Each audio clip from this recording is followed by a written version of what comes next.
You learned the knit stitch, and now it's time to learn the purl stitch. So we're going to be making a dishcloth today. This is going to be in stockinette. So you see how smooth this is. The last dishcloth you made was garter stitch. Garter stitch is made by knitting both sides. So as we go along, we knit, we flip it, and we continue knitting. So we knit the back side and the front side.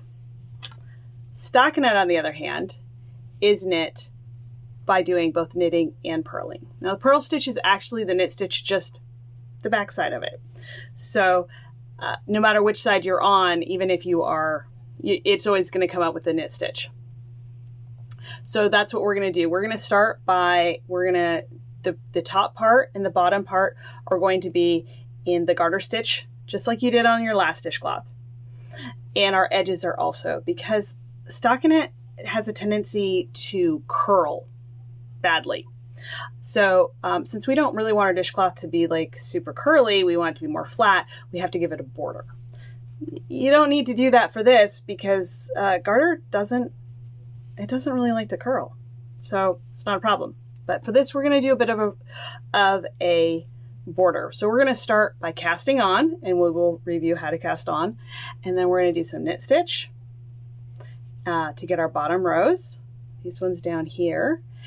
And then on the edges, we'll be doing that. And then we're going to be learning how to purl. Now, if you don't know how to knit already, you're going to want to watch the video that I have linked somewhere right around here, possibly over here, and watch those videos, okay? Because you need to know how to knit before you learn how to purl. So go ahead and watch that. Go through those. Make a dishcloth, and then once you've done that, then come back here and we can knit together and purl together. Just a reminder, you're going to need a ball of 100% cotton worsted weight yarn.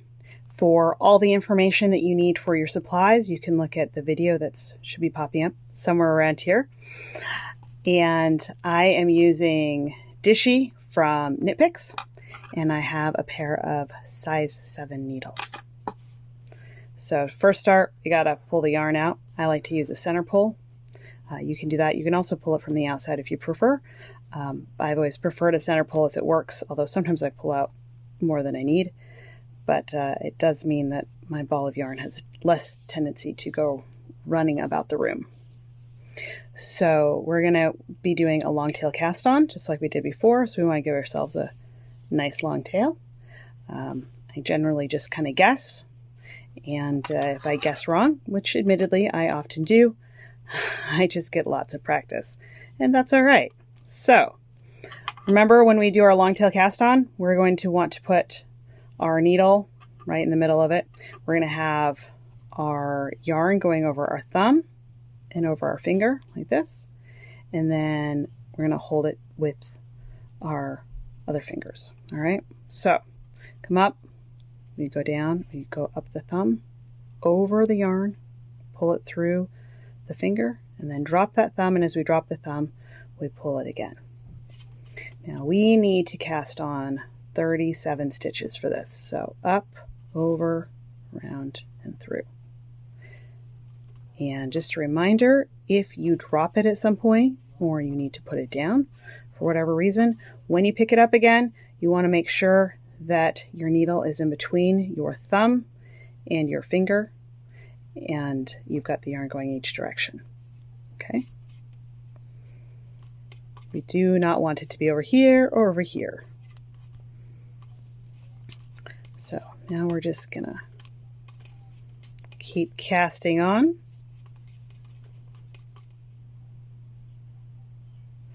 All right, I have 37 stitches. I like to count it twice just to make sure my first count was correct. I have a long enough end so that I can comfortably sew in the end later. So that means that I am ready to get started. So just a reminder, we are gonna wrap this around our pinky just one time, and then up in front of our fingers, over our pointer finger, and we're ready to get started.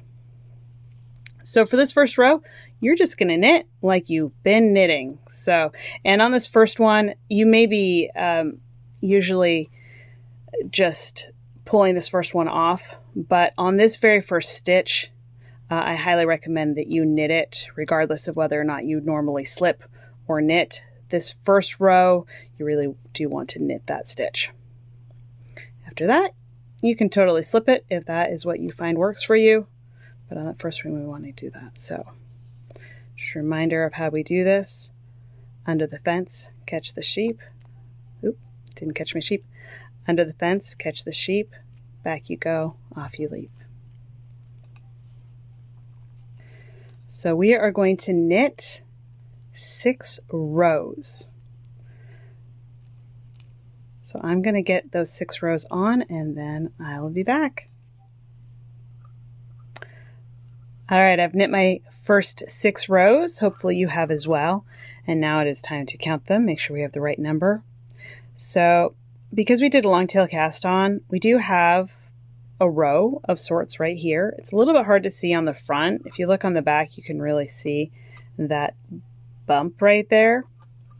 So you can count it or you can skip counting it. And I have in the pattern, which is going to be in the description, I do reference both ways of counting it. So if we're counting it, we'll go 1, 2, 3, 4, 5, 6, and that will give us 7, which is a little hard to see. It is right here under it. But if you don't count it, which is also fine, then we're going to start with the bumpy part, right? So we go 1, and then we have this valley. That's 2. 3 is the bumps. 4 is the valley. 5 is the bumps. And then 6 is the valley. And that gives us our 6 rows. So we want to have about 6 rows on here. And then what we're going to do is we're going to turn it and we're going to continue knitting. But this time we're only going to knit 5 stitches. This is going to give us our side border. 2, 3, 4, 5. All right, and now we are ready to purl. Are you ready? Here we go. So to do this, we need to have our yarn on the front. So when we are knitting, we want our yarn behind our needles, but when we are purling, we want it in the front. So I still hold my yarn the same way, but now what I'm going to do is I'm actually going to bring this finger down like this, and that way I can still see my stitches. So instead of going up like this, we're actually going to go the other direction. We are going to come from the other side of the stitch and come this way. Now I'm going to bring my finger back up in front of the stitch and down behind the needle, and then back out and then jump off.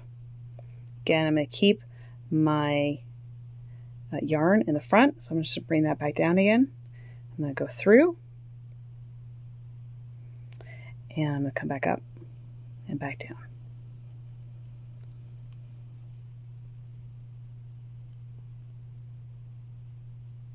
Go up.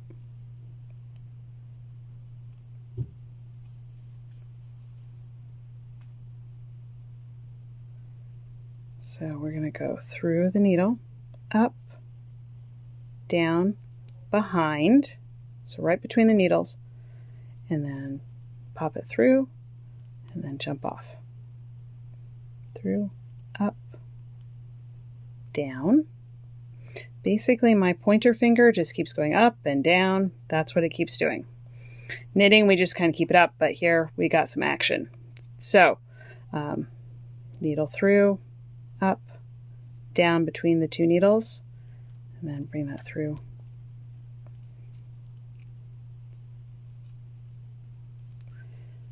My camera keeps trying to turn off my preview, which means that I will not know if I'm in frame or not. So here we go again, through, up, down, between the needles. Again, we do not want to go behind the needles, which would be very difficult. And if we go in front of the needles, nothing will happen. So between the needles, off like this. And we're going to go until we have just 5 stitches left.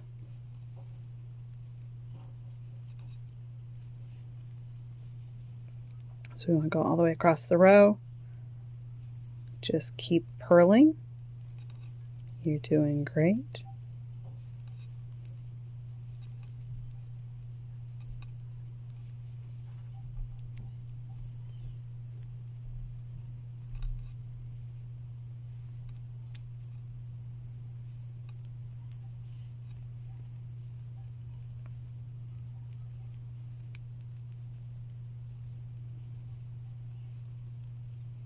All right, so 1, 2, 3, 4, 5, 6. All right, got one more left. Now, when we change to knitting from purling, we want to make sure that we go between the needles because, again, we want to have our yarn in the back to knit. And just like, and of course, when we come forward, we want to have our yarn in the front. We always want to go between the needles. We do not want to go over a needle. Either needle. If you go over the needle, you are going to end up with a yarn over and you're going to end up with an extra stitch. So we don't want to do that. We just want to go between the needles and then we are going to knit these last 5 stitches. After that, we're going to turn it, which should be very familiar to you. And got my yarn a little twisted there. All right, so now for this side, we are going to knit all the way across. So the whole thing is knit because this is the knit stitch. So what we want to do is we're going to start to learn how to read our knitting. So basically what that means is I'm going to look at this stitch right here and I'm going to say, that's a knit stitch, right? I know that's a knit stitch. So since this is a knit stitch, I want to knit this. On the back side, see these bumps here? Now you're familiar with the bumps down here, but these are going to be all nice and close together. So this is a purl stitch. And whenever I see this purl stitch, I know I want to knit the purl stitch. The only exception to that on this project is on our edges. Those first 5 stitches and the last 5 stitches, we always want to knit those. So all the way along, as soon as you get to those last ones, you are going to knit them. And right at the beginning, you're going to knit.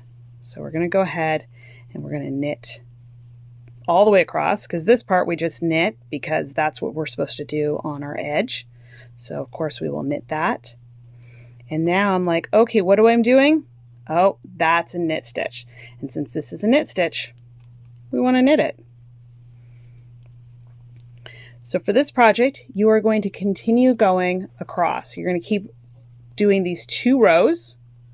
We have knitting, and then we have the purl stitch on the other. And so for that, you're just going to keep going across until you have about 7 inches or a ½ inch less than your width. And you're going to end on row 2. This is row 2, knitting, so we want to end on a knit row. And then we're just going to be knitting rows again to do our final border. So the next thing that you're going to need to know is how to read a pattern. And that is what we're going to cover in the next class, is reading the patterns. Fortunately, reading knitting patterns, especially in the beginning, is not very complicated. So I know that you'll get it very quickly. But for now, just start knitting. So you're going to knit your knits and you're going to purl your purls and keep going. If you have any questions, leave them in the comments. I would love to hear from you and I would love to know where you're struggling so that I can help you. And I hope that you are having a wonderful time learning this. Knitting is always so much fun. I love it and I hope that you will too. So I will talk to you next time. Bye.